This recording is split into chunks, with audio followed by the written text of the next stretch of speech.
Gaining rapidly. Hello, Rebecca. All right, everybody. Greg Poole here with Bowjunky Media, bowjunkymedia.com.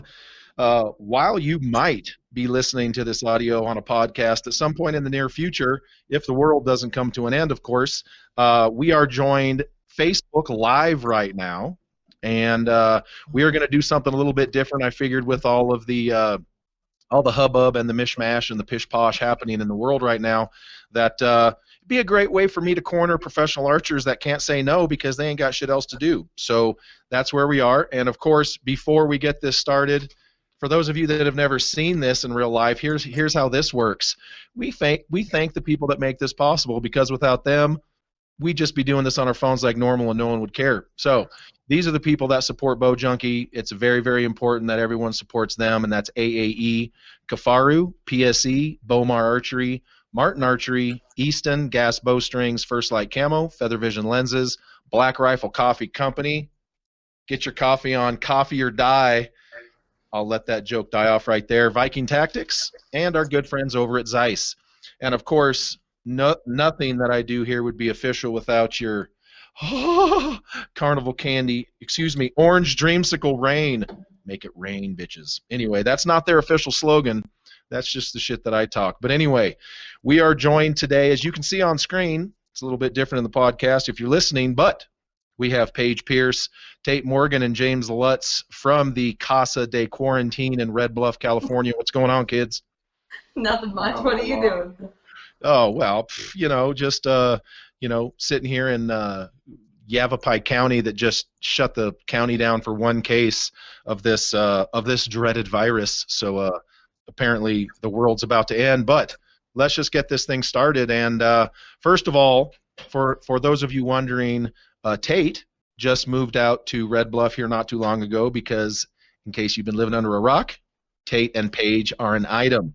You will notice a third party in the room, and that's Mr. James Lutz. So let's go ahead and address that question before it comes 732 times. And that is, what's going on with you, James, and why are you in Red Bluff? Well, I'm from Wisconsin, so outdoor season, usually the start of it's a little rough. We still got snow and 20-degree weather up there right now. And I don't know, I had my flights booked from Sacramento, so I basically just decided to come down, hang out, shoot outdoors with them and practice. But now that everything's canceled, I'm kind of stuck here. But at least I can still shoot outdoor and get ready for possibly a tournament coming up. All right, I got you. Well, and that makes 2021. What's that, Tate? Get ready for next season. Every time we practice, they keep saying 2021. I'm like, oh, don't say that. Right. So let's address that 7,000-pound elephant in the room, and that is these canceled events. So for any of you that tuned into the Bowjunky Facebook page here not too long ago, you will see that I just shared the NFAA's second survey regarding indoor nationals. Obviously, it didn't happen, or else we'd be there right this very minute. But when they went to reschedule, the original date that they had picked was, they found out later, going to be on top of, or the other would be on top of, the Kentucky Derby. And for those of you wondering, that's kind of a big event when it comes to Louisville. So whether we can have it then or not, but they put out another survey with 2 dates. So first of all, I encourage you all to go out and take that survey. It's incredibly important. If you want to have feedback on when Indoor Nationals is, take the survey. If you don't take the survey, you don't get to whine and bitch about when the event actually happens. That's kind of how that works. It's called voting.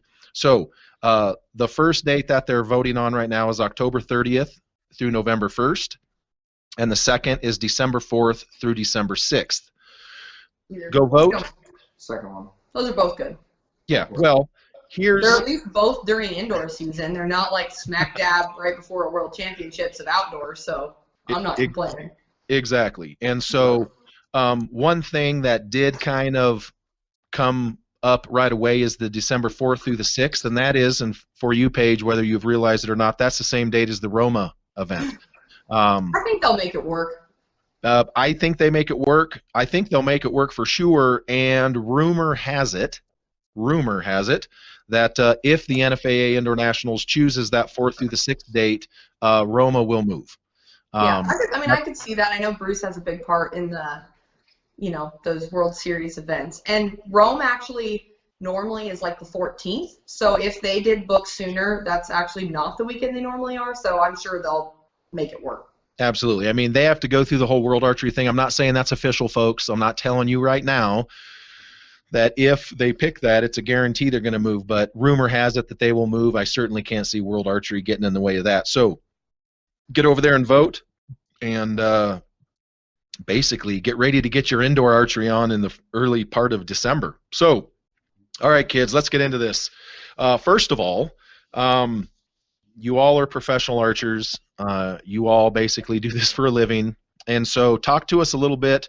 We'll go left to right. Tate, you first. Talk a little bit about, you know, lots of people right now aren't necessarily able to kind of give their feelings. You know, not that I need you to get totally into your feels, but you guys are all young, and this is, I mean, I'm 50, but this is unprecedented in our history. And so as guys and gals like you have worked your way up to the point where you're like, I'm a professional archer for real. Oh yeah, sit down for 3 months, season's canceled. You're like, what the effing ham? So Tate, kind of give us how you've been feeling about this. I know coming from, you know, from Montana, that's a little bit different culture than Red Bluff, California, of course, but kind of give us your feelings on this whole situation. I mean, it sucks because we've all been looking forward to the indoor nationals and the outdoor events coming up, been putting the time in all year. I mean, hopefully shoot good at those events, and now having them all basically just taken away from us because of a stupid virus that's no different than the flu kind of sucks. Right. I mean, it makes it hard to stay motivated and just keep shooting, but I guess, I mean, with all three of us here, it's a lot easier than if it was just me at home, or if Jimmy was just at home by himself. Like, we've said that together, like, it actually makes us all actually want to shoot, because what else do we have to do? Yeah, well, and you just brought up a great point, and that is staying motivated to practice. Generally speaking, there is a reason that at the end of outdoor season, most people unplug for a while. Unplugging in March is not a good thing, and it's not that kind of a deal. So talk a little bit about, you know, you just relocated out to Red Bluff, so talk a little bit about the timing of that. I mean, it really wasn't that big of a deal timing-wise, I don't feel, because, I mean, it's not like I lost anywhere to shoot, because we shoot in the house here, so it's really no different than shooting at the range back home. Right. Outdoors is better because the weather's usually better here. Normally we don't lose our snow till about the beginning of April. So getting ready for Arizona Cup, you're trying to scramble to find a barn to shoot in somewhere, or plow the snow so you can shoot through a clean path so you don't have to walk through a foot of snow. No doubt. Normally a lot windier at home too, so it's a lot more conducive to outdoor shooting. So, I mean, I was hoping that it would show improvement in my outdoor game a little bit this year, but if we ever get to shoot, so. Right. Now, for you, Paige, obviously you have established yourself as the dominant female on tour, and so, but you also don't just shoot professionally, you work. Like, I was texting with you the other day, and you're like helping people at Sportsman's Warehouse, and you also do some stuff with kids and camps, which unfortunately probably aren't happening right now. But give us your thoughts on kind of how this whole thing is affecting you and your other jobs at this point. I mean, I actually, you know, everyone always says, why do you work other jobs? And this is a prime example, because pretty much I feel like professional archers are probably panicking, because if this is your only source of income and this is what you live off of, just to have your job basically canceled till we don't know when really sucks. So for me, I'm probably maybe less panicked than other people, because I at least have some jobs back home to help cover my like base ground bills of house payment and all that kind of stuff. So that's good. But I mean, it's crazy. So I work at Sportsman's part-time up in Redding, and it's like everyone's doomsday prepping, buying guns, buying ammo, so they're like swamped, keep trying to call me in every day. And then I'm hiding on my hill. No, I'm kidding. It's good. And then the camps, that's tough because we haven't really decided what we're going to do yet, because we don't know. So the camps run all through June and July, so my part of the job is basically filling the camps. So that has made my job incredibly difficult. Like, I was talking to, like, let's say like 10, 15 parents a day registering kids, and since the day the market crashed, I think I've spoken to 2 people. And Wow. so it just sucks because I'm a perfectionist and I don't want to suck at my job, but this is also like there's not a whole lot you can do. Like people aren't thinking like, oh, what am I going to do with my kid during the summer? Like what summer camps do they want to go to? There's Right. bigger problems in the world right now than that. So I feel like it's going to probably hurt that business quite a bit this year. Right. But we'll make it through it. It'll be fine. You know, we just want to shoot again. Right. I've never not shot a tournament like for as long as I think this is going to go. Right. In as long as I can remember. It's going to be weird. Absolutely. Now, James, you are not necessarily the newcomer, of course, but amongst your peers there that you're with, you have been on tour the shortest amount of time. And so given the rapid success that you have had, and congratulations, you absolutely have been doing great, kind of give us your feelings on, you know, basically ramping up your career and then so early on this basically happening. Yeah, I mean, it's kind of weird to put into words. I mean, you never really think if something like this is going to happen that you're not going to be able to go shoot your bow, that so many events would be canceled. But I don't know, I'm just trying to stay motivated. It's a good thing that I'm here because I actually am shooting, and if I was home, I probably just wouldn't do anything. I mean, Wisconsin's kind of on a lockdown right now. The essential businesses are still open, but otherwise nobody's really leaving their house. But here, I mean, I can actually shoot outside and get my bow tuned up and ready to go for whenever this comes back. Absolutely. Now let's talk about, you know, real briefly, you know, and this is something that I kind of suspect not a lot of people are going to talk about. And you know, it's okay to talk about if you're a teacher or this or that, or if you're LeBron James, and you know, but let's talk about paid contracts. Right now, you know, let's be honest, you know, the three of you are paid a amount to basically show up and shoot events, represent the products, etc. And then, of course, there's the contingency on top of that. And when outdoor season is over, it's totally fine for an archer to be like, I'm not doing any of the other indoor stuff from the end of, you know, from the end of August until December. I'm not even going to pick up my bow if I don't want. And no sponsors care at all. That's accepted off season. It's no big deal. But in a situation like this, we are literally just ramping up into the year. And so have there been any conversations? What's your guys' thought process right now on, you know, how long are archery companies who are taking it in the shorts right now, people don't get it twisted, you know, how long and until you guys are going to start, you know, thinking about addressing that issue? Honestly, I feel like no one has really got to that yet just because this all happened so quickly, and I feel like nobody thought it was going to get pushed to the extreme that it has. So, like, I think we're still kind of caught off guard by what's happening.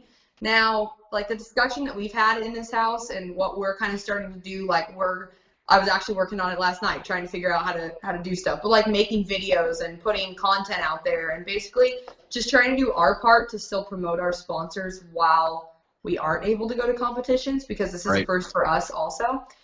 I will say, like, I've never done as many indoor shoots as I did this year. Like, I went to every single indoor World Cup, Kings, Lancaster, Iowa. Like, I went to everything, the NFAs, and everyone was like, "You're insane. I don't know why you're doing that." So, though we got canceled, I feel like I'm at least 10 events deep already. So I feel like I've had a pretty good season so far. But I don't know. I mean, no one can really prep for this. I feel like everyone needs to come together and do their part for promoting and advertising and, like, stepping up, because if we aren't at those events doing what we're paid to do, as you said, then we need to figure out how to do it from home. Right. I don't think it will affect us as much because we shoot everything as far as, like, indoors, outdoors go. Like, we pretty much have a full schedule. I think a lot of the people that it will affect is more of your big-name 3D guys that do 5 or 6 events a year, maybe shoot a few of the NFA events. I think it'll really make them step up into the earlier indoor season that we're going to have next year and make them shoot their bows more until just before Vegas. Absolutely. Yeah. Like, I think they're going to get more affected from it than we are. Our schedule's like 30 events a year. So you look at that, even if we lose 5, we're still putting in more than the average professional archer, I would say.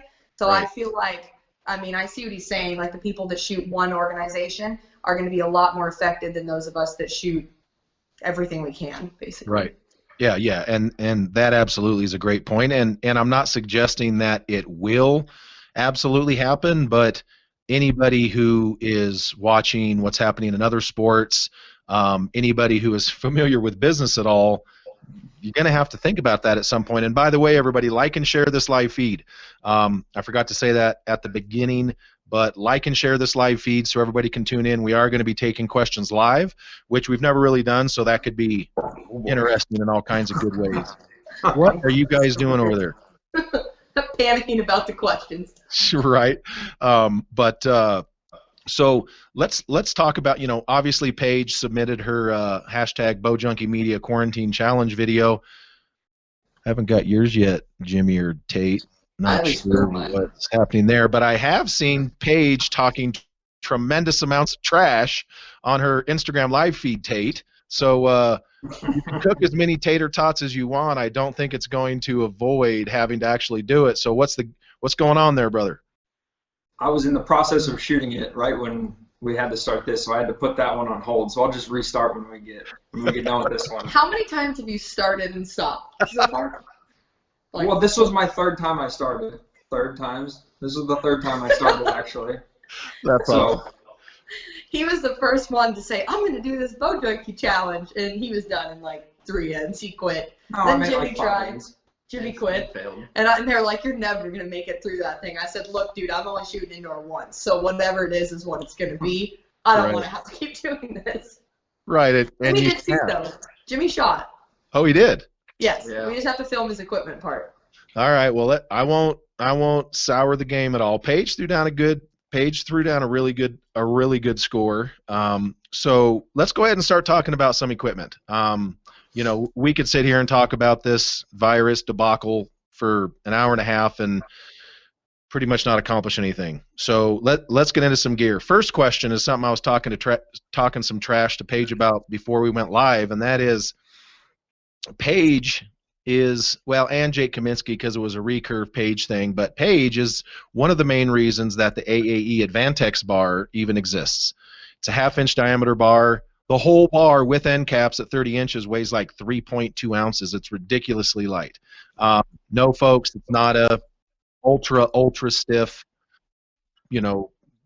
bar, but it is sufficiently stiff to perform under the circumstances. And so my question for you, Paige, is given that you pushed for that light bar so hard, you're now running, I watched your little video the other day, you're now running 16 ounces out front. So explain to people the difference between wanting an overall lighter bow but running 16 ounces out front, because for a lot of people, they're like, that literally contradicts itself. And I'm like, well, not necessarily.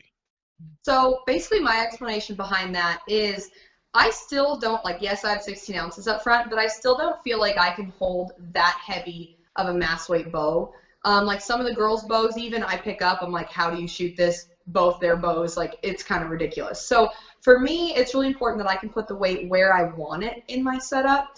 And personally, the front weight is really what slows down the movement. Under pressure, in the wind, just even on a bad aiming day, I could have 20 ounces on the back and my bow's going to move just as much. But if I add even 1 to 2 ounces on the front, it'll slow that movement down. And so I actually, when I switched to the Reckoning 38, it's a heavier mass weight bow. I normally would shoot V-bars. I couldn't hold it up. So I actually took one of the back bars off. I'm only running one back bar with not very much weight on it at all. So that way, on the wrong side. So that way the weight that I do have on my bow, I can put where I want, which is on the front. So it sounds like a lot, but some guys put weight on their riser or they run 30 ounces out back. I only have 5 to 6 on a good day. And I'm basically running all of my weight on the front. But yeah, I just feel like before, let's say you have let's just say 6 to an 8 ounce bar. If you only wanted 10 ounces total, if you took the two side by side, let's just say 8 ounces with a 6 ounce bar. You would have a 6 ounce bar with 2 ounces on the front. If you wiggle that, it's going to feel like there's zero resistance. But if you take our 2 to 3 ounce bar and you get to put, let's say 6 ounces on the front and you wiggle that, I mean, the resistance is crazy. So for people who can't hold a lot of weight, for, sorry, seniors, but for the senior division, the women's division, kids up and coming, I feel like those bars are really cool because it allows you to take the weight that's not needed in the bars and have that mass weight to apply where you want to put it. And that's really why I push so hard for those bars, for that setup. Absolutely. Now, how long did it take you? Because, of course, right now I'm a giant weenie because I can't lift even a gallon of milk. But how long did it take you to work up to putting 16 ounces out front? Because historically, that was not your gig. No. I always wish that I could shoot more weight. I was a sissy. So really in the last few years, stepping up, shooting all the indoor World Cups, like I used to take time off pretty much September to January. I didn't look at a bow. And now it's like we maybe get some of October off or we're hunting. And then we start, I mean, the first week in November, and we don't have a break until October the following year. So that really helped, like the consistency. But the other big factor people don't consider is holding weight. And so the bows that I was shooting, basically I couldn't get a lot of holding weight out of them. I've since figured out how to do that. So I took my holding weight from like 12 pounds to 17 pounds. And that holding weight creates a lot more resistance to where the mass weight feels the same with 16 ounces on the front as it did at 12 pounds of holding weight with, let's say, 10 ounces on the front. So the holding weight, I think, has really made a big difference for me. And when I really broke through this season, I did okay in November and December. Like, I made podiums, I shot well. But right at the beginning of the January is when I got my holding weight up to about 16 and a half, and that's when you really saw me kind of, like, break through for the season. I think that was the reason why. Like, that was the factor. It gives the bow aim steadier, it gives you something to pull against, and it really helps offset the mass weight on the bow. And so for our Bowtech listeners, let's just go ahead and ask the question before they start flooding in. How did you manage to adjust that on the Bowtech cams to get the more holding weight? So there's a module peg basically on the cam that sticks out that you can set your module in the 1/2-inch adjustments. We just punched that in, and then I just free move the module. So I've always short pegged, let me rephrase that, I've always long moduled my bow. So I'd set my stops, set my module a 1/2 inch longer, but this allows me to like completely fine tune it and adjust it exactly where I want. And I like that. Like, why are you laughing at me? I customize it. Dude, I'm like the Bondo drill, like Dremel. That's my jam. I'm not hating. I'm just putting myself in Bowtech shoes right now. And so my question is that's probably not factory recommended, I would imagine. Not, but I feel like everyone's been asking Tim and I, okay, you know me, I'm like always super respectful of what the companies want, but people want more holding weight, and if we aren't currently giving it to them, like that's a fix that I know Tim's been telling people for the last year. So it's not like people don't know. And for anyone that private messages me, that's what I'm telling them. So, I mean, you know. How many screws, minus the little pin, but how many screws are on that module? 3. Okay. All right. And so I would assume that at least 2 of those are sliding. So the module coming loose, once you poke out the pin and all that, there's zero safety concerns with that whatsoever because of the 3 bolts. Well, here's my theory. If it holds for Tim, it'll hold for me.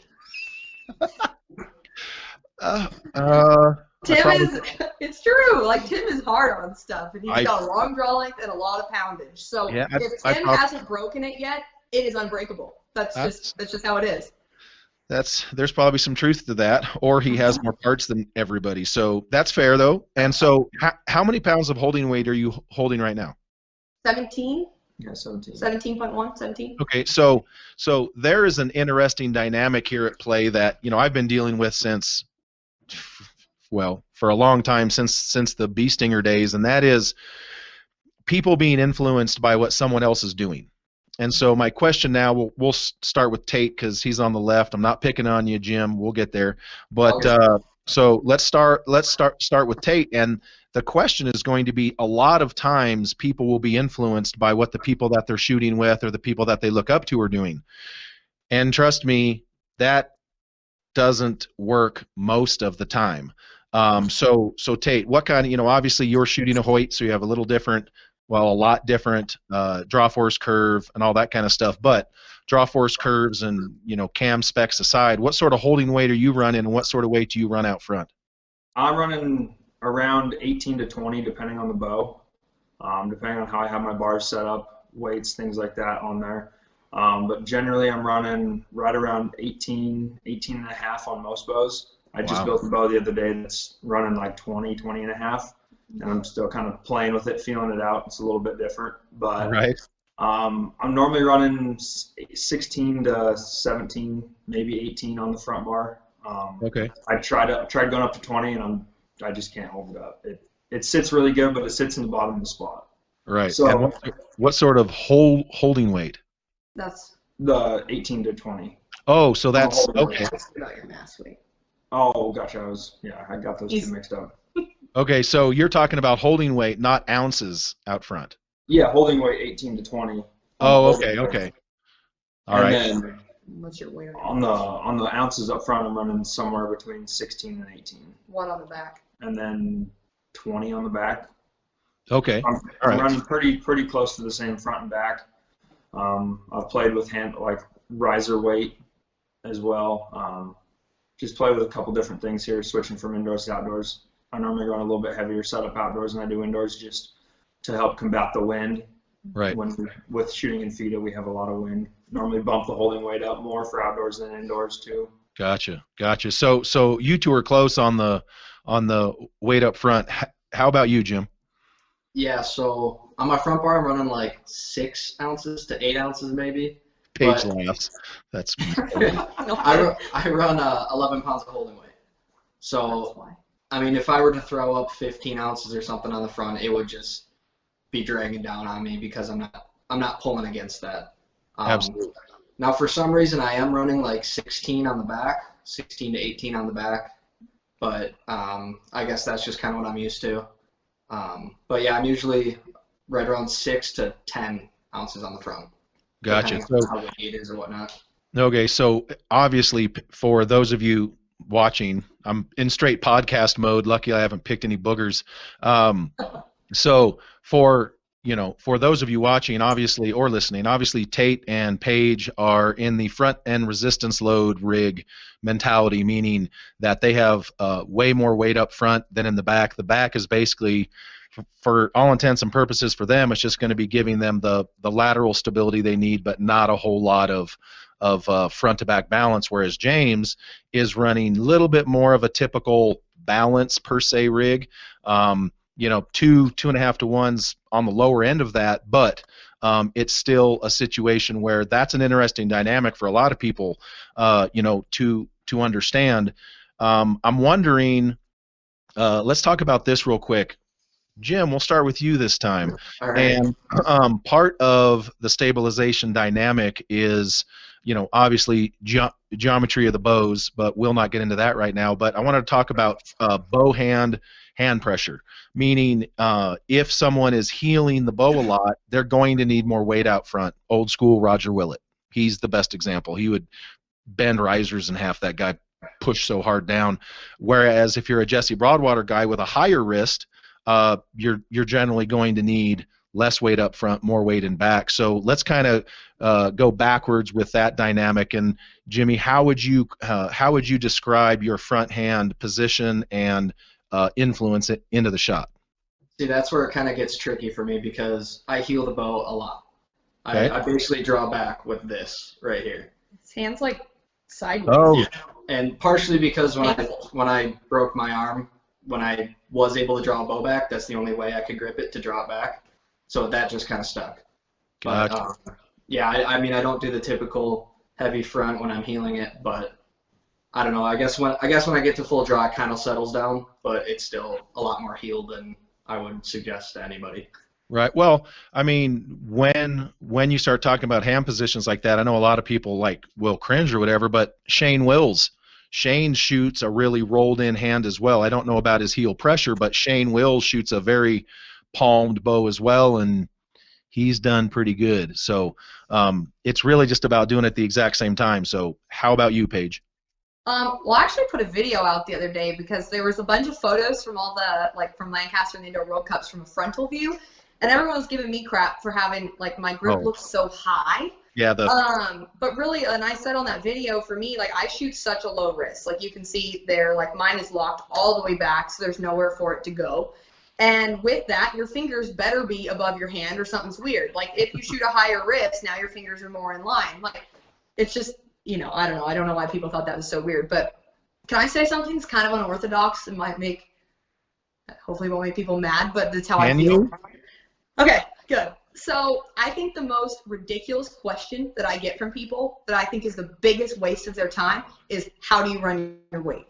Because this is such an individual question. Like, I run way off as far as, like, front to back ratio. My bar's on the wrong side. Like, your hand grip, your body alignment, your riser that you're shooting, the riser geometry, your holding weight, your draw length, your anchor point, like, every freaking factor in your setup is going to make the weight that you need to aim well completely different from anybody else. So I always feel like if someone's going to take the time to message me and ask me a question, make it something that will actually, like, benefit, because me telling them what I do in that instance will not help them. I don't recommend people do what I do in that. Like, most people pick my bow up and it lays gangster style to the right, but because my thumb is up high and is pushing on that side of the riser, I need, because I torque this direction, so I get a lot of push to the left. I know you're probably looking at me backwards. I get torque to the left, so therefore I have weight on my right. I feel like that's one of those things, get outside and test it yourself. It is guess and check, it's trial and error. We don't go ask other people, hey, what are you doing? What works for you? Like, we literally just sit out there for hours, putting weights in different places, shooting 6 arrows, going, nope, try again. And that's literally how we pick that. So, I mean, we're telling you what we're running, but I just wanted to say, like, don't do what we do. Like, it doesn't matter. Test it yourself. Well, and to your point, one of your other 900 in Vegas sisters, Sarah Lance, used to runs her bar on. Yeah, and Scott Starnes, one of the best senior pros in the game, he runs his bar off the other side too. So it's not like it's completely, you know, freakish to do that. It's just really a personal thing. And Also, let me just say, when I shot other bow companies previously, I did not have more weight on the right side. It's just how I hold the Bowtech grip and handle. That's what works best for me on that. So literally, bow to bow, our weight distribution and our weight setups are changing.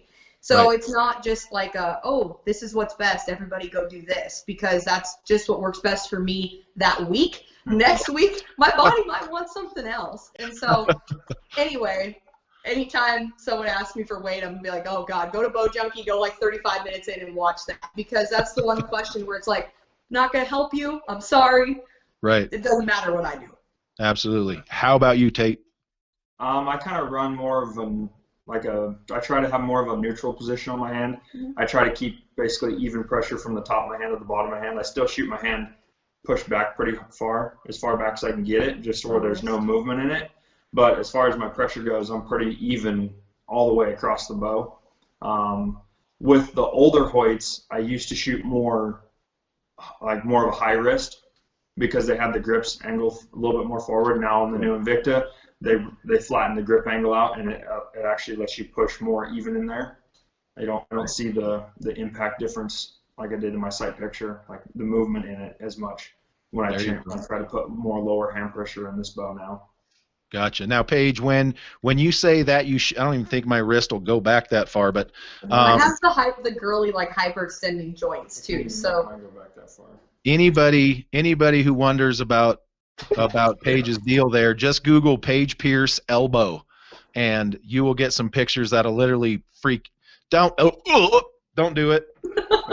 Right? Literally, everyone is waiting for a compound fraction to happen whenever she does that. But my question for you is, with such a with a wrist position like that, do you have to do anything to the Bowtech grips to get a little bit more support up on top? And the reason I ask is when Jesse Broadwater won those 5 events in Yankton, I don't know, whatever it was, 8-9 years ago, he actually had the grip built up on the Vantage Elite Plus. He had the grip built up at the top part, not the bottom. So I was just wondering if the actual stock grip on the bows plays any, role in that. So the grip on the Bowtechs now on the Reckonings is perfect for what I like. It's actually pretty flat.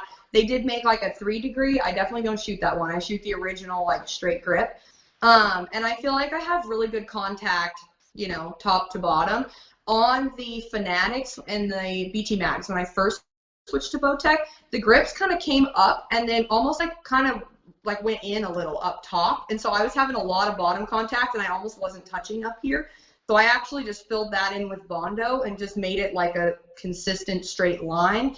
And then that is now what the grip looks like on the Reckonings. So Gotcha. actually I don't have to do anything, which is really nice. Okay. Now as we talk about this, we would probably be remiss if we didn't mention cam timing, because I mean geometry is geometry, but cam timing is very, very important when it comes to a lot of these things. So because, well, there's no more one cams, at least not on tour. I'm sure they still exist, but everyone's pretty much shooting a binary or cam and a half type system. So starting with you, Jim. How are you running your cam timing on those Matthews, and does that contribute at all for you into how you have to set up for hold? So actually, I just retimed my bow yesterday. I shot the 60 arrow indoor thing for Bowjunky, and it just didn't feel right. I mean, it was shooting fine. It didn't feel that good though. So I went to Paige's bow room and checked timing, and my top was probably 1/8 to 1/4 inch off. So I usually just run it straight, bottom top hitting the same time. Just put it back at that, and everything felt great. Okay. I So usually, on the Matthews at least, I run it dead on. so when you say 1/8 to 1/4 off, was it fast, or was the top cam fast or top cam slow? Top cam was slow. Oh, so your bottom was hitting first and your top cam wasn't even coming close. Yeah. Yeah, that's not a recipe generally for great aiming, for sure. And I don't know, I put a new loop on and everything, and we did like something different with the serving and stuff. So I'm sure we just kind of mess it up somehow. I don't know. Oh, well, we've all done that. As much as we all want to pay attention, we've all done stuff, and then when we look at it, we're like, how in the hell did we manage that? All right, Paige, for you, let's talk about cam timing a little bit, besides punching out pins for modules and such. I actually run my timing different all the time. So if someone was going to start, I would recommend ideally just running it even. But I aim drastically different based off how my cam timing is set. So every single time I set up a new bow or a new setup, I will test my aiming with my bottom a little bit ahead, with it even, and with my top a little bit ahead. I actually aim best with my bottom a little ahead. I'm not talking like a 1/4 inch. I'm talking like a 1/16 of an inch. But the only issue with that is my groups tend to spread out a little bit up and down, even though the bow seems to aim better. So there's some times where it might aim better, but it doesn't group as good. There's other times it might not look as good through the sight, but it'll bring your groups in. So I will literally set my bottom ahead, shoot 20 arrows, set them even, shoot 20, shoot my top a little bit ahead, test that, and then I'm going to shoot, roll with whichever one feels better and shoots better. I kind of take a weight of both to determine what I'm going to do. Absolutely. Taters. I normally pretty much run mine dead even. I'm trying them right now just a little bit ahead on the top, just because the spiral cam likes to be shot a little bit more ahead on the top. It does. Pretty much everybody who's ever shot a spiral cam and shot it well has shot it like 1/8 of an inch ahead on top. I've shot them really, really well bottom cam ahead on like the Podium series when they had the kind of the weird spiral cam there for that 2 years. Right. But it kind of just depends on where I put the weight on the bow too. If I have more front weight, more back weight, it kind of plays in factor on where I have my cams timed at. But normally It's always right around dead up. Okay, so there's probably a bunch of people listening right now and that will be listening to this going, but what about creep tuning and what about this tune? Well, good old Paige, just throw her down. But there probably will be a lot of people that are going to question that, and so when I shot Hoyt for a long time, and similar to Tate, I ran my top cam a little bit ahead, and I never had any creep tune issues. I never had any of that. I always tuned my cam timing to hold. You can tune it with anything, but I always tune the cam timing to hold. So starting with you, Tate, talk a little bit about what you've experienced when you when you time yours for hold with the cam timing, basically how that does or does not affect the rest of your tuning process. Outdoors, I run it pretty much. I'm always running top cam ahead because I shoot a lot more aggressive shot outdoors. Just because you're shooting up, downhill, in the wind, further distances. It's just the stronger your shot, the better off you're going to be 99% of the time. Right. Now indoors, I generally, when I say I run my bottom cam ahead, I'm meaning when my bottom cam hits the stop, when I actually pull into the cam, when I'm in my aiming process, the top cam is fully seated. So Right. it's barely behind, if any. And I do that because I've noticed a lot of times if I pull really, really hard, I'll shoot them out the bottom with the Hoyts. Okay. And if I set them up to where when I actually pull into my shot, both cams are seated fully against the track, I can pull really, really hard. I can shoot a normal shot. I can shoot a super, super relaxed, very static type shot, and they all hit the same. So There you go. I kind of play with my cam timing and try to get the most forgiveness out of my setup as I possibly can. There you go. All right, Paige. That's the same thing that I'm doing as far as just trying to figure out what's going to group best and what's going to be best. And like I said, sometimes what I want may not be what's best downrange. And so I'm a firm believer in do what makes the arrows hit the middle. And so I feel like a lot of people are always like, well, it's your rest isn't center, or your cam's leaning, that can't work, or fill in the blank. And I don't care as long as it does the same thing every time and it hits the middle. And Right. so whenever I'm timing mine, like I said, I'm testing what it's doing downrange versus what my sight picture is doing, and kind of taking the best combination of both, and that's what I'm going to end up running it with. But I have a pretty aggressive shot, I think, for a girl. Like, I pull pretty hard, and so that kind of helps me. Like, I don't ever have to worry about coming off the wall or anything like that. If that happened, Right. something catastrophic went wrong. So Right. All I right, also James. don't see the spiral cam, so that, Oh. kind Right. of helps, but, Exactly. All right, James. Where are you at So, with it? I mean, I'm shooting the 80% mods right now on the TRX, and really I shoot a very static shot. So really the only issue that I ever run into is sometimes creeping. And like you've seen at Lancaster, it happens. And, well, so, I don't know. I was going to bring that up. I basically, this past indoor season, I started pulling a lot harder. I also started shooting like 3/4 of an inch to an inch longer draw length, which Really? now that I've been here, I'm going to go back to what I was for outdoor. It's just like I'm constantly sitting there fighting with myself, trying to keep the ball all the way back. Gotcha. And I'm only running 11 pounds of holding weight, so it's not like it's really killing me, but Right. but otherwise, I've always had really good luck with my cam timing being even, so I really have never tested anything like they have. I've never tried top ahead or bottom ahead or anything like that. So I do Right. want to say too that we have very different shooting styles. So you're looking at someone with a command shot versus like just pulling through the shot. It's So gonna be my I feel next like the whole creep tune and like all that stuff is way more critical for someone with a command shot who isn't going to be applying pressure through the shot. If you're someone who shoots back tension, like you shouldn't be able to come off the wall because you should be pulling the opposite direction. But if you're someone like Jimmy with a very static shot where you hit full draw and just maintain the pressure you have, but you're not building pressure, that's where you're more likely to creep, and that's where it's more critical. Right. So James, let's talk about that. That was literally great job, Paige. I need to hire you on this side.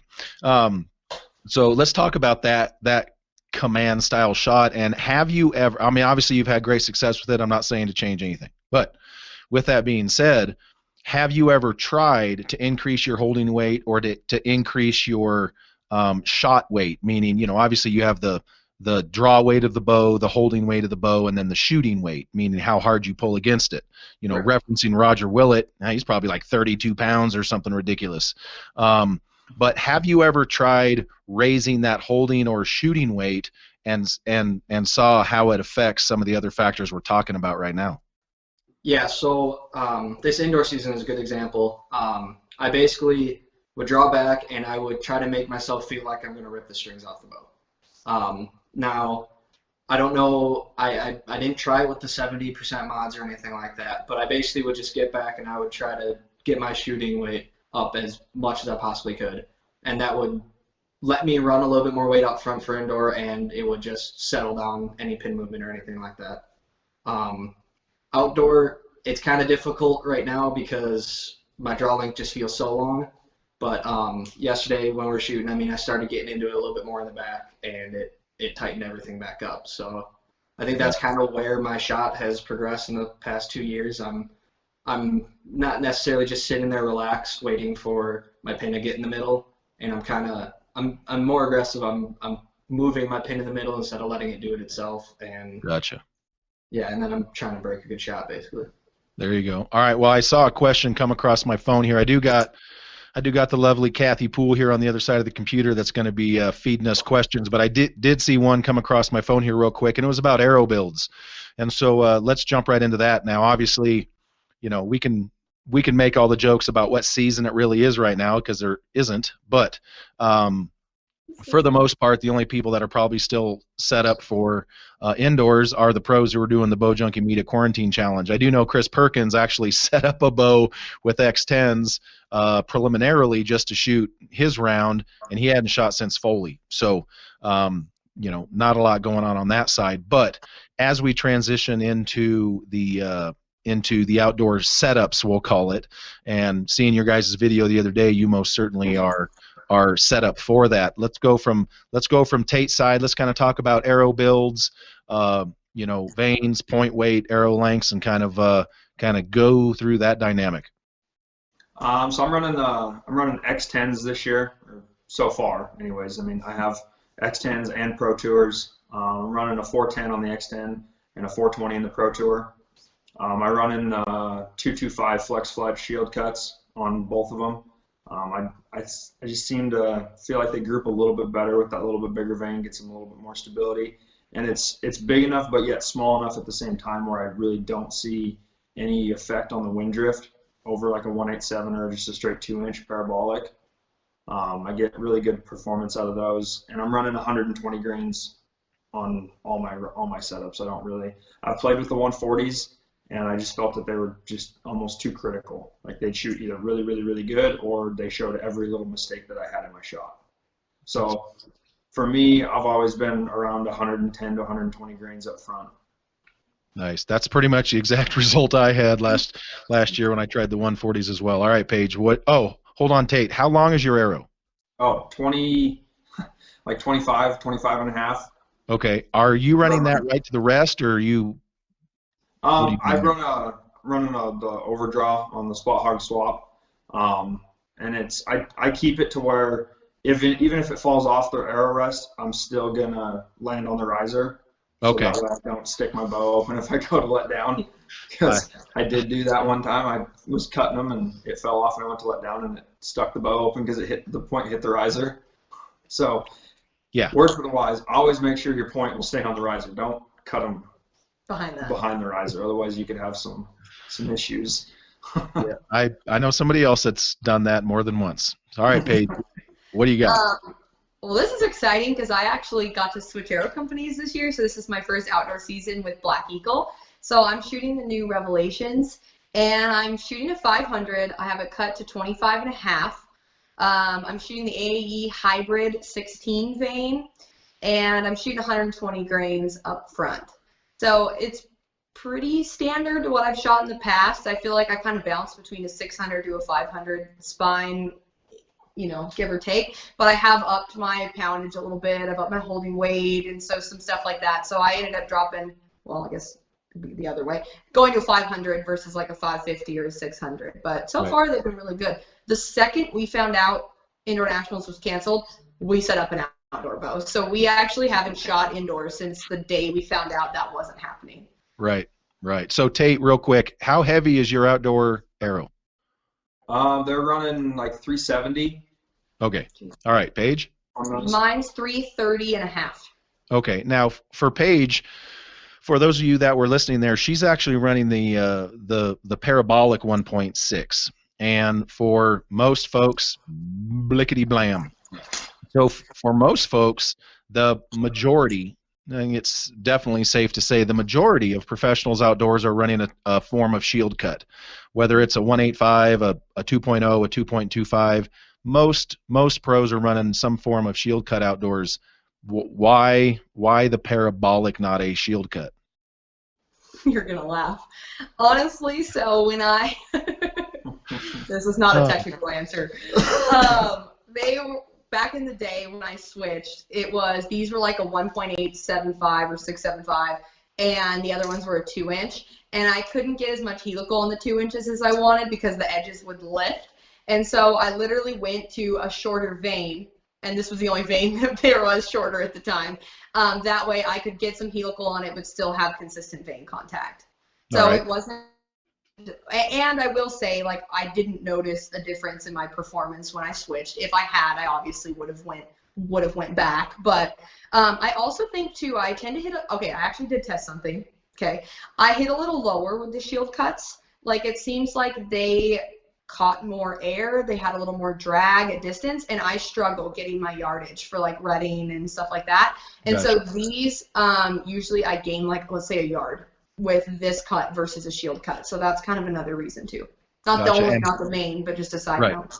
And how much helical are you putting on those? I don't even know. I fletch them on a Bitzenberger, and I basically put as much as I can on it before it starts to lift. Hold it up so we can see. Hold it up so we can see. Closer to the camera, Paige. I'm working on it. Okay. I don't know if you're even going to be able to see it. I actually had it set up with way less than is on it right now, and they were lifting, and then we did some adjusting, and we actually got it to where it has more than I think I probably ever had in the past. Yeah. And yeah, they're doing pretty good. But again, I'm not one to put a ton of helical on my vein because I need the distance, and that sometimes can hinder that. And so basically I want just enough that it can control the arrow. I'm shooting a small enough diameter arrow that, like, these veins more than steer them in the way that I need. So anything larger than that is overkill for me, I guess. I don't need it. These are good. All right, James, what do you got? So I'm running the Black Eagle Revelations, 350 spine. I think they're cut right around 26 to 26 and a half. I'm running the tool steel tips, so I have to kind of cut them a little bit longer because that's going over the shaft a little bit. But I'm running the AAE 2-inch shield cut hybrids, and I haven't tested the ones that Paige is shooting, but I love mine. They've been flying great the past couple of years. So, but otherwise, I think my arrow weighs 350 total. I think I got 120 in the front. Gotcha. So right around 350. Now, I forgot to ask the other two, but I'll ask you first, Jimmy. How fast are you shooting right now? So my bow, I'm at 60 pounds at like 29 inches. So Archer's mark says like 298. So I don't know exactly how accurate that is. I've seen Archer's mark be like 5 yards too fast, 5 feet per second too fast. So I'm probably like 295, low 290s. Damn. All right, Paige.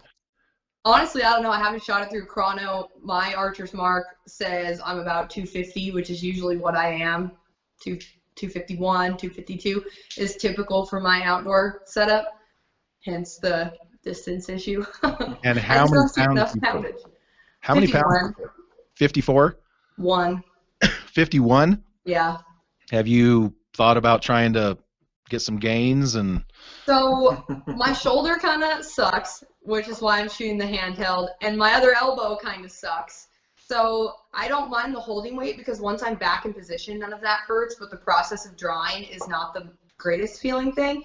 So that's why I was struggling. Like, if I shot 60 pounds, I could have got plenty of holding weight out of my bows. It would have been fine. Because I'm at 50, I wanted higher holding weight without having to increase my poundage. So that's why I was doing more rigging than probably the average person.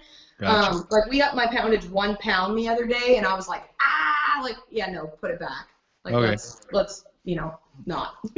Well, I think you've probably had a little bit of success at 51 pounds, so I wouldn't necessarily go changing that. So you just keep doing that. All right, Tate, where are you at for speed? I'm running right around 280 to 285 with those guys. That's pretty good. Yeah, the Prevails were running around 275, and this new Invictus spitting them out about 10 foot a second faster. So oh, really? I gained a little bit of speed, which was nice. Is that common from what you've found from some of the other people shooting Hoyts, that the Invicta is actually a little bit quicker? Yeah, I think with their new limb design, where it's more of a little more of a parallel limb rather than more of a upright limb, you get a lot more energy transferred through the arrow rather than a lot of it going through the riser and the limb. Right. So you can definitely feel it in your hand when you shoot the bow. These bows are way more dead than the old tuning forks. Right. By the way, happy birthday, Paige. Oh, thank you. Yes, everybody out there, say hi, say happy birthday to Paige, and whether the boys give her the spanking on this live feed or not remains to be seen. But I'm not sure they're tough enough. Scared of you? Yeah. Yeah. See, like I said, they are definitely scared of her. So so start sending in, everybody listening, after you like and share this live feed, start sending in some questions for these guys and Paige, and we're going to start taking some of the questions. So start sending those in now, right after you share it. So I'm just kind of, Babe, you got any questions lined up? We hit on the arrow question as well. So let's talk a little bit about what about oxygen? How do you handle the oxygen during the process of shooting an arrow? Do you stop breathing at the moment of aim? Okay, so somebody asked about oxygen and breathing. So basically what they're asking, of course, is, throughout the shot process, are you letting out half your breath, holding it? Do you hold your breath the whole time? So we'll start with Tate. Kind of walk us through as you start to come to full draw breath process until the shot fires, or you pass out. Oh, that's happened once, so. Literally. Not while shooting, but so I just take a deep breath, take a deep breath in. As I'm drawing the bow back, I let half of it out when I anchor in, and then I maintain the rest of my breath in until the shot fires. So I try not to do any sort of breathing or anything as I'm actually trying to aim through my shot. Gotcha. Oh gosh, hold on. We good? Paige did not turn her up on. All right, Paige, you're up. What's your breathing process? I take a deep breath in as I draw back. Just as I anchor, I let it out, all of it out, and then right as I'm anchoring in, I go and just suck in just a little bit of air, and I actually just hold that while I'm shooting, and I definitely don't breathe while I'm at full draw. Okay, and at what point in your shot process, Paige, do you hold on, let me rephrase that. That was going to sound way too complicated. How long is your shot process before you run out of air? I mean, I can hold quite a while before I run out of air, but I'm really stubborn, so I'll also hold it back till I start seeing black around the edges, so I'm not the best example. But no, a standard shot is about 5 seconds. Tap out or blackout? About 10 seconds, I'm like, all right, should probably let her down. Maybe I do around 13. No, I'm kidding. But nice. All right, Jimmy. So I actually changed up my breathing this year for indoor season. I used to just take a deep breath and hold it in, draw back, hold it in the whole time, and shoot. But I figured out, at least for me, if I breathe during the shot, the nerves, I mean, I don't feel so warm. The nerves are just a lot easier for me. So I'll breathe until basically I get my dot into the yellow on a Vegas target or feeded target, and then I'll just kind of like lightly breathe out or just hold it in, or it changes from shot to shot, but there's a lot more breathing when I draw back and everything. I make sure I'm taking deep breaths until I am completely set in the yellow, and then I'll let everything calm down and shoot. So my shot is a little bit longer because of it, actually, but I mean, overall pressure situations, it helped me a ton. So nice. All right, so Larry Reed asks, what are your processes when finding a lens and clarifier combination? And we'll start with Paige on this one because because Paige actually just got her peepers worked on. She just had LASIK, and so she is, I don't know where that recovery is going, but give us an update on the eye recovery, Paige, and then all three of you can answer Larry's question. Eyes are doing awesome.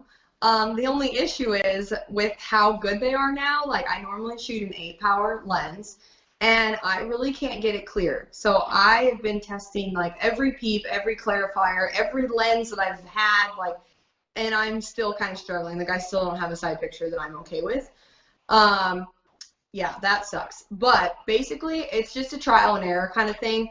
Over the years, I've ordered enough stuff and kind of have some different clarifiers and stuff stockpiled and lenses. So for me, one thing I figured out, okay, I say this backwards. So for normal people, how you would say it, on the front of my scope, which I call the back, the side closest to the target, is where everyone normally runs their lens. With my outdoor setup, with my clarifiers, I couldn't see my pin at all that way, but if I actually flipped it and ran the lens on the back of the scope, so closer to me, that helped a lot. So I've actually just tested with where my lens is in relation to my pin, and that helped. And then I have just a whole bunch of clarifiers, and so Tate was getting so annoyed with me recently because every day I'm out there, different lens, different clarifiers, like just testing, trying, hoping that all of a sudden one of them is just going to click. I've actually been drawing back at full draw and just making him reach in and hold the lens so I don't have to take the time to like keep switching them. So he might lose a finger in the process. Don't do that, people. People No, do not do Paige. Do not be like Paige on the scorecard. Do not be like Paige on some of the other stuff. Yeah, so it's really just a guess and check. Again, that's one of those things that everybody's eyes are different. Magnification, the lower magnification you have, it's 10 times easier to clear your sight picture up. The only reason it's hard is because I like, a big target, basically. So just go out there. A lot of the local bow shops will even have like little testers that you can hold in front of your eye, or they'll just let you screw stuff into your peep and test them out. But really, until you get to actually look through it on your bow, there's no way to know if it's going to work for you or not. Absolutely. So all right, Tate. What's yours? I run a 5-power with a 332nd lens, a 332nd aperture. So I don't have any clarifier, nothing. My target's crystal clear, my pin's crystal clear. My eyes are good enough. It's pretty easy. I don't have to struggle with it like some people do. And I don't like shooting higher magnification. If I shot a higher power, then I would have to run a clarifier. The little bit that I have played with a higher power lens, I needed to run like a half clarifier with a little bit bigger aperture. But for the most part, I just run a straight aperture with no lens. So Nice. I Right, actually only own one lens. I shoot an 8-power for everything, indoor, outdoor. I got LASIK early December, so I did it because he did it. yeah, it's kind of a adjustment. But yesterday, actually, Paige let me try one of her clarifiers. First time I've ever been able to see a line on a target, like a solid black line, a solid difference in color. So that was kind of weird. I like it. I think I'm gonna keep running it. But otherwise, I just shot a 332nd aperture and an 8-power lens with no clarifier. So everything was just a big blur. Yeah. Now the one I gave him is a 3/64 green #2 on the specialty clarifiers, and that actually works really well for me. But the peep size is so small that I can't see the housing at all. So it does clear it up, but I can barely see the pin in the bubble at the same time. And for him, he could see his whole housing, so that was pretty ideal. Right. And Jimmy, I might know a guy who can get you more lenses. I mean, I'm just, I don't want to speak out of turn here, but I might know where lenses come from. I'm just throwing that out there. I mean, my lens is still perfect. It's only got scratches on the outside and arrow holes, but the middle of it, where the dot is still kind of clear. So.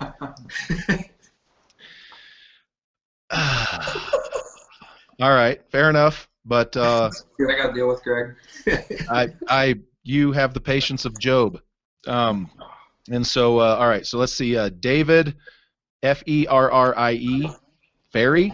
David Ferry or Ferre? I don't know. One or the other. Says, thoughts on angled versus straight front bar mounts, meaning basically straight disconnects or angled. What's your thoughts? Tate, you first.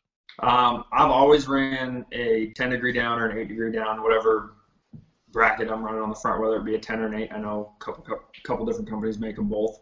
I've always ran that because it just seemed to steady it out a little bit faster. It seemed to steady my pin a little bit faster. Now the other day I was shooting and it just felt like I kept wanting, my bow just felt super, super heavy. It just wanted to aim at the bottom of the spot. I couldn't get it to aim in the middle. It wasn't wanting to dip on me any, but it just wanted to aim low. So I took the angled disconnect off and I just screwed it into the front of the riser just to try it, and I could feel the difference in my hand pressure a little bit, and I didn't have any more left and right waggle in the bow as far as before it steadied out, but it just seemed like the bow wanted to aim up in the target a little bit more. So I've been running the straight bar for the last couple of days now.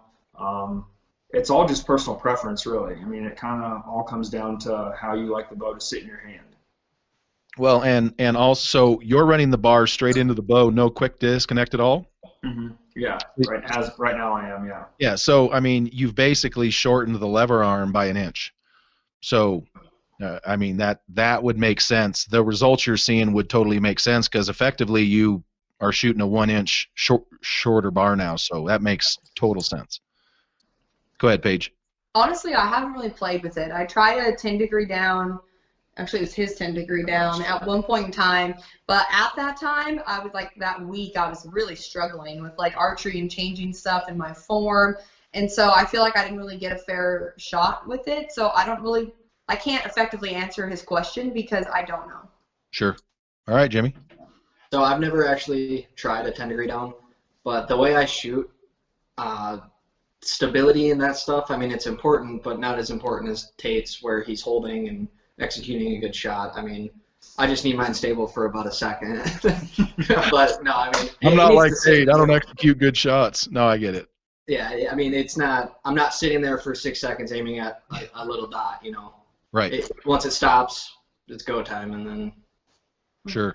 So along these lines, let's talk real quick. Outdoors, of course, because that's the rigs you guys have now. We'll continue with you, Jimmy.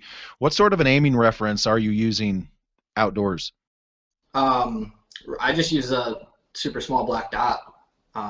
Really small. Yeah, the smallest on the little sticker thing that you can get, but 2 millimeter probably. yeah, It's tiny. but I basically yesterday I put that clarifier in, but usually I just see a big yellow blob down there. I don't see the color like blue on the target because my lens is so close up. Right. But I basically just center a little black dot into a blurry yellow circle. But if the wind's coming or something, I just need to aim a little bit to the right or left. I can do that. Okay. Archery made easy. Yep. Right. All right, Paige. What's your aiming reticle looking like? I'm shooting a 19 thou green fiber, and I actually run it down from the top for 2 reasons. The first one being if it comes into the bottom, I shoot the Shrewd 29mm mini-mag housing, and there's that little gold piece that screws in and the fiber thing comes off. I need all the clearance I can get for distance, so I don't want anything in the way of hitting my fletching. The second reason, we've already established I aim low, and it's kind of nice when it comes down from the top. When you aim too low, the pin like covers the dot completely, right. So it kind of forces you to hold a little higher. But yeah, that's pretty much every outdoor season ever. That's what I run. Indoor, I run a black dot, a big black dot. Outdoor, I run a fiber. Gotcha. Dater? I'm running a fiber now. I used to run a dot forever. In the last couple of years, I switched over to a fiber from the dot. Basically, the main reason was I just felt like when I had a fiber in my bow, in my sight picture, I can see where the post is attached to the housing. And so I didn't have that, in a sense, air or like dead space below the dot. And right. It just felt like my pin moved less mentally because I couldn't see my whole housing moving. Right. Where when I had the full view around just the little black dot, you'd see that thing start to dance around and you get nervous or it got windy, and it would make my brain freak out because it was like, oh my God, it's moving 10 times more than it actually is. Right. So when I put that fiber in there, it just kind of basically for me, it's more calming to aim with a fiber because I can't see it moving as much. Okay. All right, that's fair. All right, Paul Sibley says, how do you handle the dramatic angles of field shooting and keep comfortable in your form? We'll start with Tate. I mean, we've shot it. That's one of the things that I grew up shooting back home in Montana. We shot field forever. I mean, we have an amazing range 15 minutes from our house, so we shot field forever. So as far as shooting up and downhill, it's kind of something I grew up shooting. Draw length is a big thing too for that. I tend to play with my D-loop length a lot more when I'm shooting up and downhill, as far as because I like where my draw length feels comfortable on the flat, and your hand position on your primary draw length for your string, your secondary draw length with being your D-loop. I felt like with your D loop, you can affect where your hand sits on your face more, Right. and it can kind of help keep everything more in alignment that way. By playing with your D loop length, I felt like I got more like consistency, more results out of changing the D loop versus changing my overall draw length, because then I wasn't changing where the string contacted my face. Well, and for those of you that have listened to my podcast yesterday, I think it was yesterday, with Michael Braden on training, aiming drills and stuff, Michael said the exact same thing. Manipulating the loop length as opposed to manipulating the bow's draw length is one way to fine-tune the overall system. So what Tate's saying there is absolutely spot on. All right, Paige, what do you got? Well, I was going to say draw length, like that's obviously important, but I feel like you see the super old school ways, and like someone who does it really well that everyone would probably know if they've seen her shoot is Jamie Venata, where you do the straight draw and then you do the definite bend and the definite bend. One thing, and George Riles is the first person I heard say it, but basically I'm more of like I square my shoulders to the target and then draw. And if you've done it long enough that you can kind of get away with doing that and having a consistent draw length rather than having to draw, anchor, and then bend at the waist. I can't hold back long enough effectively to shoot uphill when I draw straight. Like I need to draw at the target to get my shot off. Right. But I have an arrow sitting here, so I'm going to use it. If you don't move and you just aim up, you can see it's like falling off my hand, and you aim downhill, and then all of a sudden, it's different. But if you take before you draw and you actually lean your body how you would anyway and then draw to the target, if you can figure out how to square your shoulders to the target before you draw, effectively you're doing the same thing as bending at the waist. So that is how I shoot uphill and downhills personally. When I first started and I didn't have enough experience with that, I grew up shooting field stuff obviously too, I always used to do the bend at the waist. But as I gained experience and I got more comfortable with it, I started testing some, doing that, making sure that everything, felt how it should, my shots, broke how they should, and my form was consistent. Right. And now that's pretty much how I shoot everything. So I know a lot of people think, she doesn't bend at the waist, she's doing it different. But if you square your shoulders effectively, that's all you're doing when you bend at the waist. Right. All right, Jimmy? So I don't have nearly the field experience as they do. I grew up in Wisconsin, and we got cornfields and lakes, and that's about it. But, I love shooting field. When I do, that's when I really find out what my setup's doing, if it's a good setup or a bad setup, basically, to make it simple. That's where I find out if my draw length is just a little bit too long or too short. But the hardest thing for me, for not being a field shooter really, or doing it much at all, I literally shot 2 to 3 field rounds in my life. Gotcha. Was basically just paying attention to a bubble, because you really, that was the most important thing for me, is just paying attention to the bubble and making sure that you're consistently looking at your housing through your peep and everything's lined up right. No question. All right, Steve Keys says, where does Jimmy run his arrow, high or low on the shelf? I'm pretty high on the shelf, actually. I'm running my arrow right over, probably at the top half of the burger hole. Okay. So, that's how it was set up for indoors. Put it like that for outdoor, and the bow shoots great, so I didn't want to change anything. All right. Chuck Cloud for Tate. Where is your arrow in relation to the burger hole on your Invicta, and what's your knock height? And is it a 40 or 37? So I'm running the 40s, and then on the Invictas, I'm running mine, basically the top of my shaft is right at the top of the burger hole. I ran it the same way for indoor and outdoor. I've played with it, running it all the way through the bottom, because I know a lot of the old school guys say the lower the arrow is in relation to your hand, the more forgiving it's going to be. It's not going to have as much movement as far as if you make a bad shot or anything. If you torque or anything like that, it's not going to torque as bad. I'm running mine pretty much dead level on my knock height, and I played with that by getting that to tune how I wanted it, with moving the rest in and out, finding that kind of that sweet spot where it wanted to tune, so I wasn't running super far knock high. But yeah, just kind of running basically dead level, a little bit through the top half. I felt like the bow aimed better that way too. That's the only reason I'm running it there. Right. I don't really have a definitive spot where I have to run it at 13/16 or anything like that. I just set the bow up. Normally, a good method for me of where I want to start is I run my D loop about an inch lower than the top knot on my D loop, an inch below my cable guard. Okay. And then I start from there and then move it up and down the string until it aims the best for me. Excellent. And what grip angle are you running on that Hoyt right now? I'm running the standard zero. Zero. Without and then just the stock grip plate, so I don't have the 1/8 inch added into it, just the stock. All right. I want to say one thing. I run my arrow through like the top of the burger hole. On the older bows, I agree with the whole forgiveness thing. I had tested that. Lower to my hand definitely is more forgiving. I used to run it that way. But running it up helps with the dip bobs or whatever in your side pictures. So that is more of an issue for me now than an unforgiving setup. So I do run it higher. But I just want to say, okay, you actually asked me this before. Like, what's your rest measurements and where is everything set up? And like, I don't think a lot of us care. And here's why. Like Right. he said, okay, this is where I started. But then he moved his rest in and out, which is like the same thing as torque tuning, right? And then we paper tune. And then he goes and he bare shafts tune like 7 different times. And then, so by the time from start, it's true. It drives me insane. From the time that we start to finish, we're not just like, oh man, this is the measurement that it needs to be. We don't care, okay? Right. We just mess with the setup until we get it to do what we want, and then we don't look back. And it's probably not going to work on the next setup the same way. So as far as like knowing all of your measurements and stuff, it's going to be different next time. We do the same process on every bow, on every setup. And so, like, one setup of mine might look drastically different than my backup bow because that's Right. what it wants. Just with Right. how it Well, is.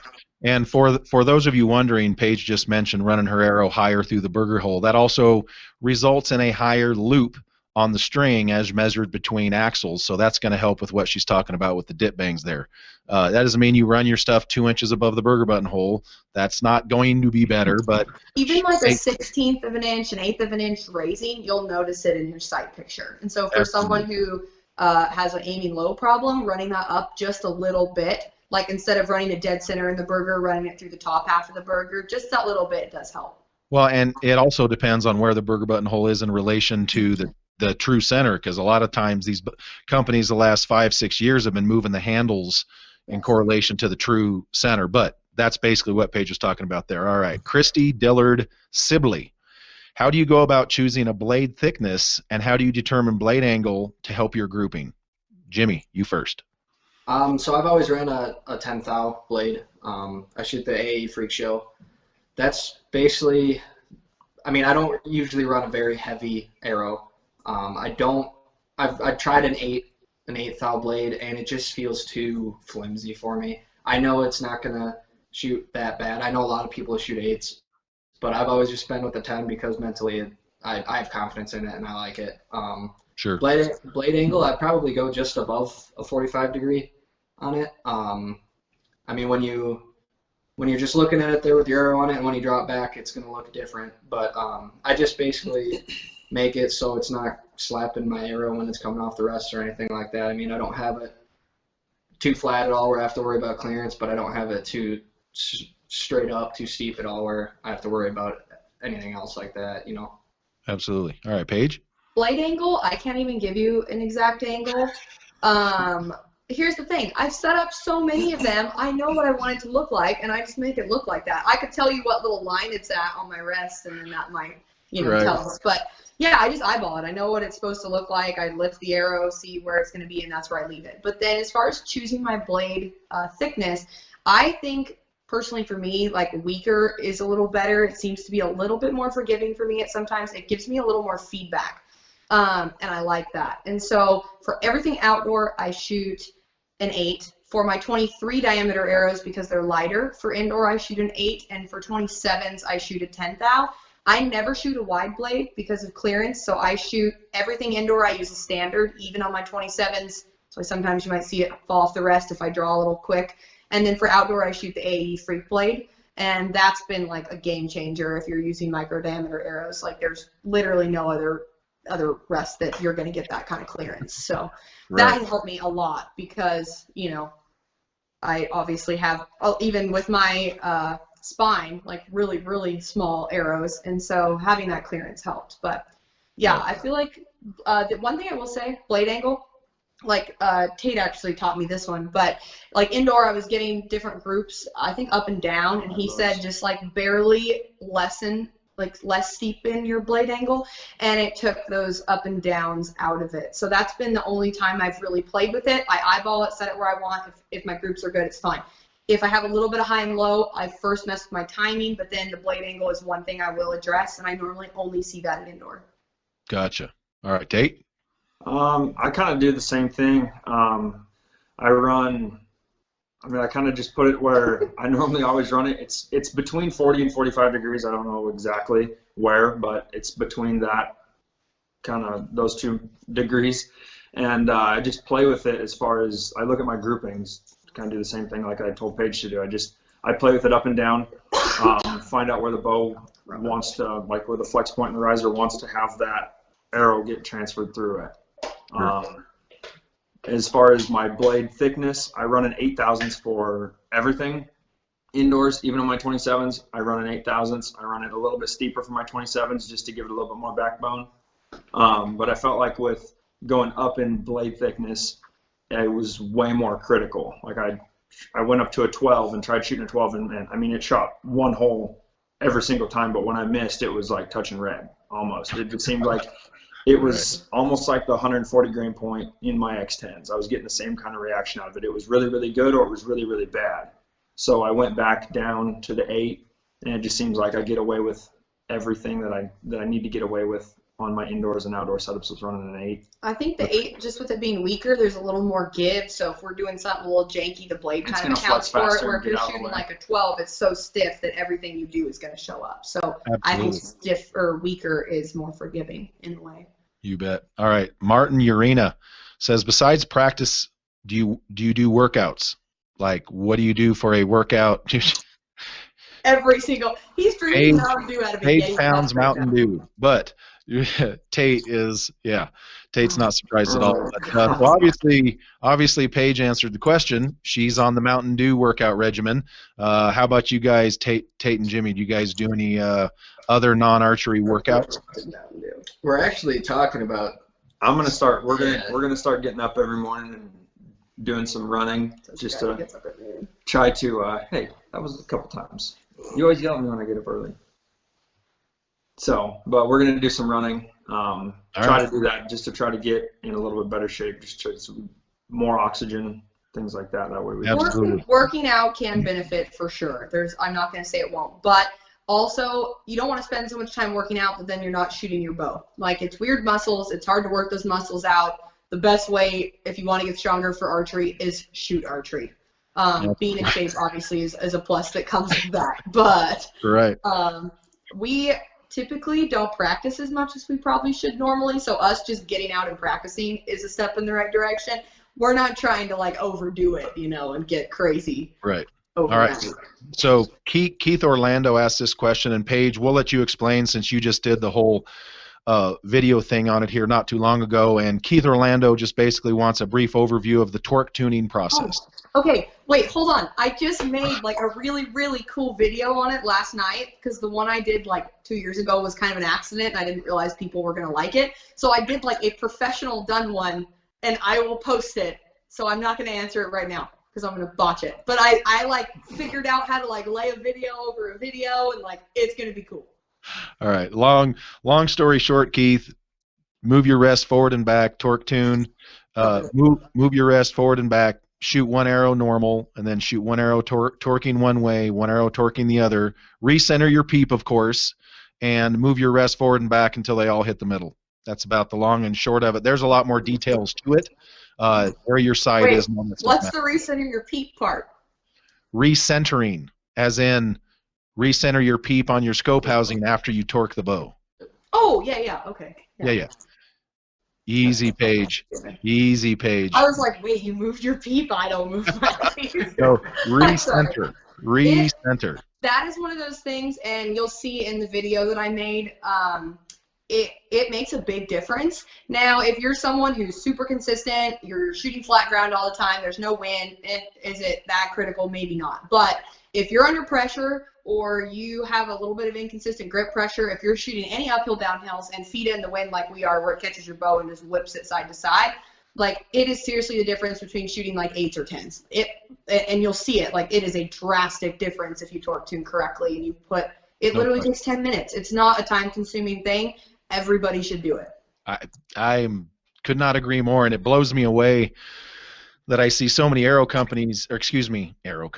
so many bow companies building for this integrated rest that hugs the way up into the shelf. And yeah, it's like, wait a second, that's going to literally make things as unforgiving as possible. But well, on our new rest, it's so nice because, well, the quick disconnect, right? I just loosen it and walk that back in and forward. And then having the sling blade, you can move that forward and back as well. So it is like the easiest thing to do as far as torque tuning with how that AAE rest is built. Yeah, it literally took me, well, I did it, moved it once, and had it pretty much figured out yesterday. But, I mean, it went from shooting like 7 to 7 to like 10 to 10. So, I mean, it makes a big difference. Absolutely. Jim Laird says, is there any one arrow that you would choose to shoot indoor and 3D? A 23. PS23. I would say a 23 diameter, yeah. Either a 23 or a 25, depending on what your bow would shoot the best. But Absolutely. a 23 or a 25. Yep. All right. So one last question here, and I'll let you guys go. It comes from our buddy Kent White up there in Washington. And no one will be surprised here. And he wants to know Tate Morgan, why is there no video footage of Paige grabbing that electric wire? I was so freaking close to getting it on video. I heard her dad. We were walking by the fence. 13 at Reading on the lower 14. He goes, "Hey, Paige, what's this fence feel like?" And I saw it coming, and I was literally reaching for my phone. I had my phone out. I had the camera button clicked, and I was just about ready to hit record when she grabbed a hold of it because I knew she was going to grab it. And it was so close. I mean, there was guys 2 targets behind us that heard the zap. It was a horse fence. Like, that was no joke. It was not like a little chicken dog fence. That was built for like Mustangs. Okay, like it was straight like kazak. Like it got me. And they didn't have the electricity on pulse. They had it on a constant too. So as soon as she grabbed it, it was instant. And this was at Reading, a course that you went to for the first time, or you know, okay.